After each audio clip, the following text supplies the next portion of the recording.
Assalamualaikum warahmatullahi wabarakatuh dan selamat pagi. Perkenalkan, nama saya Yuda Fabian Kirana dengan NIM A501-23052. Sekarang saya sedang berada di SMK Negeri 3 Palu untuk memenuhi tes mata kuliah bimbingan dan konseling karir yang diangkut oleh Ibu Mica Velayati Silalahi SPD MPD dengan tema menerawang karir masa depan. Baiklah, selanjutnya ikuti keseruan kami.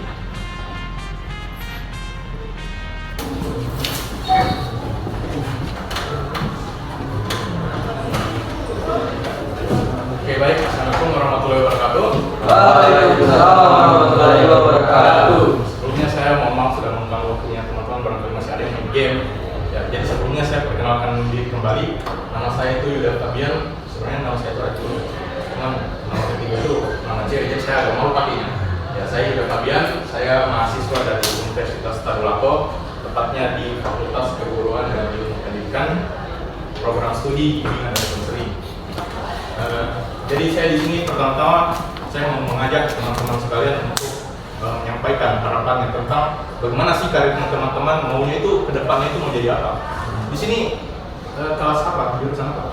Jurusan otomotif. Otomotif ya? Iya. Saya kira ini tuh. TSN nggak? TSN ini? Iya. Apa TSN? Teknik sepeda motor. Saya kira teknik sastra mesin. Oke. Jadi sebelumnya saya mau mungkin dua orang memberikan kira-kira gimana harapannya untuk karirnya di masa depan. Mungkin boleh ini yang paling aktif tadi untuk memberikan harapannya. Apa tadi kak? Harapannya ke depannya. Biar sukses. Oh, sukses. Kira-kira pekerjaan seperti apa yang diimpikan kalau mau sesuai dengan jurusan yang sekarang? Kalau sesuai dari jurusan kan paling kontribusi bidang banking kak. Banking yang pokok perabotan. Tapi di sini kalau di SMK begitu ya, misal dari kelas 11 ini kan jurusan otomotif. Iya. Di kelas 12 bisa tidak pindah jurusan. Sudah tidak bisa ya, tapi tidak menyesalkan. Tidak. Mungkin satu orang lagi. Nah, ini boleh. Kira-kira apa harapannya ke depan? Harapannya jadi orang yang sukses, Berguna. berguna masa depan. Bangsa, negara, agama. Oke, baik. Kemudian saya ingin bertanya, kan ini jurusan sudah dipilih sejak kelas 1 kan, kelas 1. Ada tidak yang menyesal pilih jurusan otomotif di sini? Otomatik. Saya menyesal. Menyesal apa ya? Coba gitu. Tidak ada ya. Tidak ada. Satu kelas? Bagaimana kabarnya Iya. hari ini? Baik semua? Dari mana? Baik. Saya dari Sangkayu. Sangkayunya ya. Tidak ada suruh terjebak kan di bawah. Oke, jadi itu sedikit basa-basi dari saya. Selanjutnya saya akan masuk ke materi kita. Jadi sebelumnya saya ingin bertanya apakah teman-teman di sini ada yang paham atau pernah dengar tentang bimbingan klasikal? Siapa itu misalnya? Karena sekolah tidak ada jalan di sini. Atau ada yang tahu pengertian karir? Nah, semua manusia itu pasti berkarir. Kan seperti itu. Ada yang tahu? Jadi sedikit saya jelaskan, karir itu adalah sebuah pengalaman yang teman terus ulang-ulang dalam hidup. Pengalaman. Tapi pengalaman yang dikerjakan dengan hati yang ikhlas.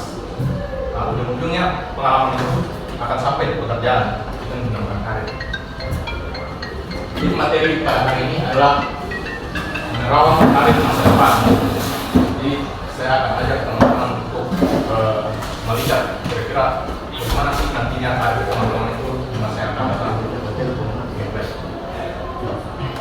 Jadi poin materi kita itu kita akan secara umum saja kita akan memahami dunia kerja, kelebihan dan kekurangan diri, kemudian mengetahui pekerjaan yang sesuai dengan minat dan bakat, menjajaki cita-cita masa depan, memilih jurusan yang sesuai dengan minat dan bakat, memahami nilai-nilai kehidupan yang berkaitan dengan karir, dan yang terakhir itu mengembangkan keterampilan dalam mengambil keputusan karir. Jadi ada banyak tidak apa. Yang pertama itu, ini biasa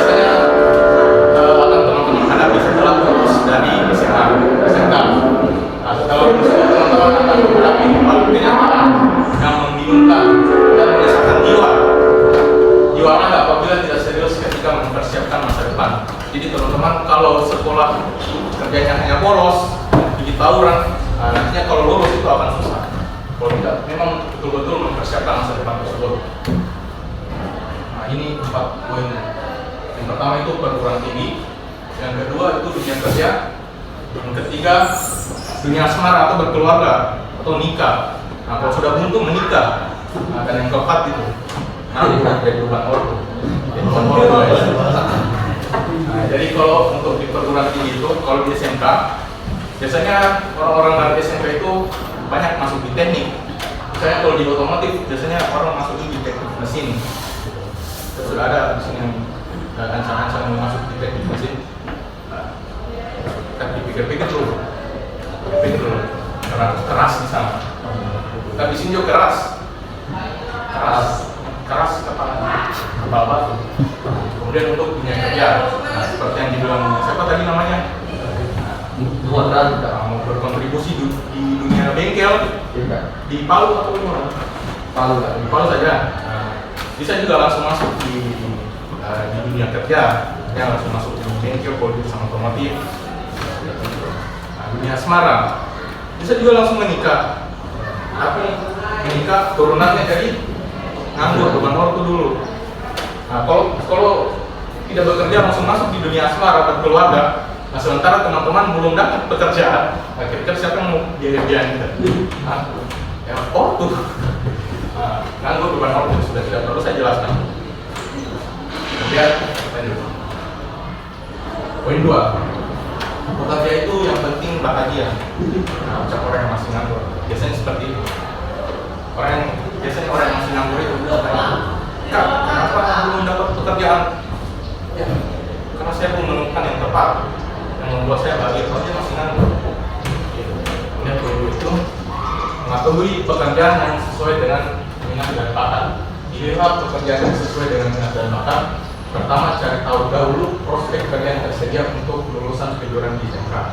Nah, tentunya kalau teman-teman di jurusan otomotif ini pastinya akan ke depannya itu untuk memilih pekerjaan itu usahakan disesuaikan dengan minat dan bakat. Jangan lari-lari. Misalnya jurusan otomotif pas lulus SMK jadi apa? Nah, intinya jangan lari. Harus sesuai dengan minat dan bakat supaya tidak melenceng ilmu yang dipelajari. Kemudian poin 3, bermimpilah setinggi langit, bila kau jatuh maka jatuh di antara bintang-bintang. Itu kata-katanya orang yang terlalu berbincang. Tapi tidak apa-apa, bermimpilah setinggi langit, tidak ada yang melarang. Tapi kalau kecewa, jadi tanggung sendiri. Bermimpi setinggi langit itu boleh, tetapi harus tetap realistis agar tidak kecewa dengan mempertimbangkan segala mimpi dan keputusan tersebut. Contohnya faktor ekonomi dan lingkungan atau sosioekonomi. Kenapa saya masukkan di situ faktor ekonomi? Kadang-kadang kita itu kalau memilih bidang karir itu, misalnya teman-teman di sini misalnya mau kuliah, gitu. Kalau SMK mau kuliah, misalnya ada beberapa kasus orang itu tidak sesuai dengan faktor ekonomi atau dia tidak mengingat faktor ekonomi. Misalnya setelah lulus SMA atau SMK dia mau jadi dokter, tapi tidak mempertimbangkan faktor ekonomi. Nah, mungkin orang tuanya itu tidak mampu untuk membiayai. Nah, kita tahu sendiri bahwa masuk di kedokteran itu harganya mahal. Kemudian mempertimbangkan faktor lingkungan sosial ataupun lingkungan keluarga. Biasanya orang-orang yang berasal dari keluarga guru, nah itu pastinya akan berkarir di guru juga. Orang-orang yang dari otomotif akan berkarir di otomotif juga. Kemudian untuk lingkungan sosial, ada mungkin teman-teman yang dari agama lain tidak tahu dengan kata ini, tapi ada di dalam agama Islam, maaf, dikatakan bahwa manusia yang sebaik-baiknya manusia itu adalah manusia yang bermanfaat bagi orang lain, bukan bermanfaat bagi lingkungan di sekitarnya. Bisa dengan bengkel kan bermanfaat untuk lingkungan sekitarnya kan. Kalau ada tetangganya yang bocor bannya atau pintu-pintu beleknya bisa diperbaiki. Jadi guru juga bisa, ada anak tetangganya kita ajar jadi pintar, nah, berguna juga untuk masyarakat. Kemudian poin 4, kalian di SMA ini bukan hanya pilihan, tapi ini adalah soal harga diri dan kemampuan sebagai anak sekolah penyuluhan. Begitu ya, kalau di STM, ini STM kan sebutannya sebagai mesin. Dulu saya waktu di SMA itu, waktu lulus SMP, mau sekali sekolah di sini di STM karena keren sekali di STM, sekolah teknik mesin. Jadi kayak kebanggaan tersendiri, kebanggaan tersendiri jadi anak kejuruan. Apalagi dulu itu jurusan otomotif ini sudah yang paling diminati kalau kita orang-orang di kampung. Nah, sangat diminati SMK 3 ini. Memilih jurusan yang sesuai dengan minat dan bakat. Ada di sini ada mesin ya, ada mesin, ya, ini otomotif, elektronika dan geospasial. Geospasial ada? Ada.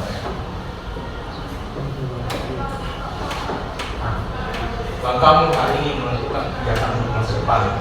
Jadi dipersiapkan memang teman-teman. Kira-kira ke depannya itu mau ngapain? Jadi jangan hari ini hanya kasihkan main game, ya pikirkan untuk ke depannya.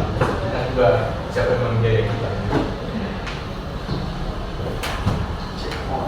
Dan orang sukses itu tidak selalu mengandalkan keberuntungan, tetapi dia mempunyai prinsip dan menanamkan nilai-nilai di dalam kehidupan. Prinsip dan nilai kehidupan itu yang pertama adalah selalu mau untuk mengembangkan diri, selalu mau mencari ilmu. Kalau kalian di jurusan otomotif terus cari ilmu untuk mengembangkan diri, untuk mempersiapkan karir di masa depan tersebut. Yang kedua, keseimbangan hidup. Jadi jangan hanya kebanyakan main game, tapi jangan juga terlalu banyak. Kan saya bilang tidak boleh terlalu banyak belajar, tapi sesuaikan agar tidak stres. Nah, kalau di itu ada namanya manajemen stres. Jadi kita sesuaikan dengan hidup. Kemudian pengaruh dan dampaknya.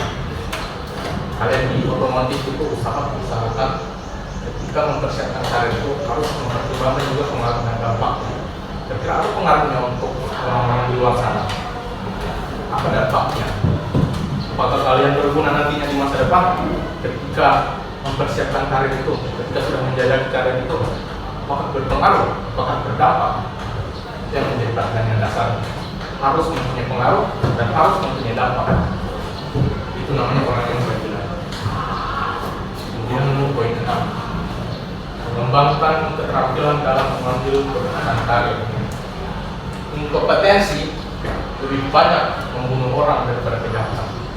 Ada yang tahu inkompetensi? Inkompetensi itu tidak berkompeten, tidak mempunyai kemampuan. Nah, orang-orang yang tidak punya kemampuan ini lebih banyak menimbulkan keburukan pada kejahatan itu sendiri. Kira-kira apa contoh nyata di masa sekarang? Orang yang tidak punya kompetensi itu banyak membunuh orang. Ini saya sudah mau bawa teman-teman untuk masuk ke dunia mahasiswa. Kira apa yang isu-isu yang lagi hangat sekarang? Inkompetensi lebih banyak membunuh orang daripada kejahatan. Presidennya kita. Oke, ya. Ulur kalian dua pertanyaan saja. Ada yang mau bertanya? Oke, baik. Saya ucapkan terima kasih. Sampai bertemu lagi. Mungkin saya akan datang lagi beberapa kali ke sini ke depannya. Ucapkan terima kasih. Assalamualaikum warahmatullahi wabarakatuh. Waalaikumsalam warahmatullahi wabarakatuh.